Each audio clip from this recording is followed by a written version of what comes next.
America की immigration policy यानी कि 2025 में बड़ा बदलाव देखने को मिला है, जिसमें 5 एशियाई देशों के नागरिकों पर कुछ वीजा कैटेगरीज में पाबंदी लगाई गई है। कुछ देशों को हाई रिस्क माना गया है और कुछ देशों को नॉन कोऑपरेटिव माना गया है। तो क्या इस लिस्ट में भारत भी शामिल है? क्या इसका असर स्टूडेंट्स, प्रोफेशनल्स और टूरिस्ट पर पड़ने वाला है?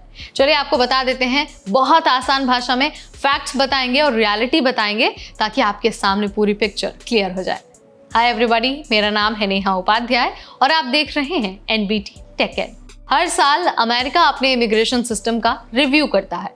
किस देश के कितने लोग आए, कौन लॉ इन्फोर्समेंट में सहयोग नहीं करता और कहां से इलीगल एंट्री की ज्यादा कोशिशें होती हैं, सब पर बात करता है।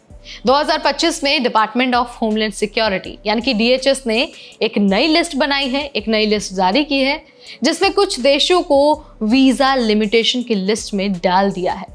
ये बैन हर वीजा पर नहीं है, लेकिन temporary work visa, diversity visa lottery और कुछ टूरिस्ट वीजा कैटेगरीज को टारगेट करता है। अब उन 5 एशियाई देशों की बात कर लेते हैं जिन पर अमेरिका ने सख्ती की है। इस लिस्ट में सबसे पहला नाम बांग्लादेश का है। अमेरिका का मानना है कि बांग्लादेश में बड़ी संख्या में लोग ओवरस्टे करते हैं। कई बार असाइलम फ्रॉड के मामले भी सामने आए हैं। इस वजह से डाइवर्सिटी वीजा लॉटरी पर रोक लगी है। इसके अलावा पाकिस्तान भी इस लिस्ट का हिस्सा है। पाकिस्तान को नॉन कोऑपरेटिव देश माना गया है डिपोर्टेशन के मामले में, यानी अगर कोई पाकिस्तानी नागरिक अमेरिका में इल्लीगल पाया जाए तो पाकिस्तान सरकार उसे वापस लेने में सहयोग नहीं करती है। इस वजह से कुछ वीज़ा कैटेगरीज जैसे कि B1 B2 वीज़ा है या फिर जो DV लॉटरी है उसको सस्पेंड किया गया है। उसके बाद म्यांमार भी इस लिस्ट का हिस्सा है। अमेरिका का आरोप है कि यहाँ से बड़ी संख्या में रोहिंग्या मुस्लिम असाइलम के लिए आते हैं। पॉलिटिकल इंस्टेबिलिटी की वजह से उन्हें हाई रिस्क जोन माना गया है। USCIS ने वर्क वीज़ा और ग्रीन कार्ड अप्रूवल्स को वेरिफिकेशन के लिए होल्ड किया है।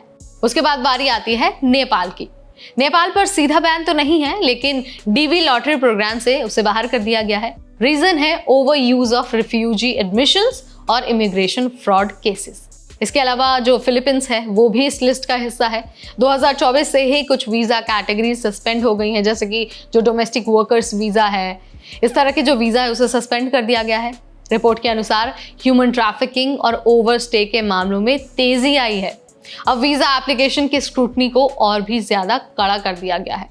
अच्छी बात यह है कि भारत का नाम इस बैन लिस्ट में कहीं नहीं है, लेकिन ध्यान देने वाली बात यह है कि USCIS अब OPT फ्रॉड, CPT मिसयूज और असाइलम अब्यूज को बहुत सख्ती से देख रहा है। कुछ भारतीय एप्लीकेंट्स को भी एडमिनिस्ट्रेटिव प्रोसेसिंग में डिले देखा जा रहा है। इसलिए भारत सीधे तौर पर इस बैन में शामिल तो नहीं है, लेकिन टाइटनिंग पॉलिसीज का असर भारतीय एप्लीकेंट्स पर भी पूरी तरह से पड़ सकता है। अब जरा ये जान लीजिए कि इस बैन का असर क्या होगा। तो देखिए, इन देशों के जो स्टूडेंट हैं और जो टूरिस्ट हैं उनको अमेरिका में एंट्री पाना मुश्किल हो जाएगा। वीज़ा इंटरव्यू में पहले से ज़्यादा डॉक्यूमेंट्स लगेंगे और ज़्यादा प्रूफ मांगे जाएंगे। कई एप्लीकेशन पेंडिंग रहेंगे और उनके रिजेक्शन के चांसेस भी बढ़ सकते हैं। इसके अलावा जो वीज़ा प्रोसेसिंग की टाइमिंग है वो बढ़ सकती है।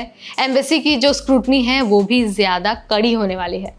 तो आपको क्या करना है, अपना जो डॉक्यूमेंटेशन है उसको पहले से तैयार रखना है। Bank balance, ties to India या फिर जो एजुकेशन प्लान है, उन सारी चीज़ों का एक सॉलिड तरीके से प्रूफ रखना है। हर चीज़ आपको वहाँ पर रखनी, कोई फेक डॉक्यूमेंट या फिर जो मिसलीडिंग इन्फॉर्मेशन है वो नहीं देना है। H1B, OPT या फिर जो स्टडी वीज़ा है वो अप्लाई करने से पहले इमिग्रेशन एक्सपर्ट से सलाह आपको ज़रूर लेनी है। जल्दबाजी में कुछ भी अप्लाई नहीं करना है। अब देखिए, इमिग्रेशन रूल्स बार बार बदल रहे हैं, ऐसे में आपको खुद को अपडेटेड रखना बहुत ज़रूरी है। तो यहाँ पर मैंने बता दिया है उन 5 एशियाई देशों के बारे में जिन पर अमेरिका ने बैन लगाया है और जिन देशों से आने वाले लोगों को अब और ज़्यादा सख्ती का सामना करना पड़ सकता है। एक बार फिर से मैं आपको जाते जाते बता देती हूँ कि भारत हालांकि इस लिस्ट का हिस्सा नहीं है, लेकिन जो इमिग्रेशन की पॉलिसीज़ हैं वो हर दिन सख्त हो रही हैं और वो भारत के लोगों पर भी उसी तरह से अप्लाई होती हैं। तो यहाँ पर आपको सारी चीज़ें मैंने बता दिया है। वीडियो अगर आपको पसंद आया है तो इसे लाइक और शेयर करना बिल्कुल ना भूलें। ऐसे अपडेट्स देखने के लिए आज ही सब्सक्राइब करिए हमारा चैनल NBT टेक एड।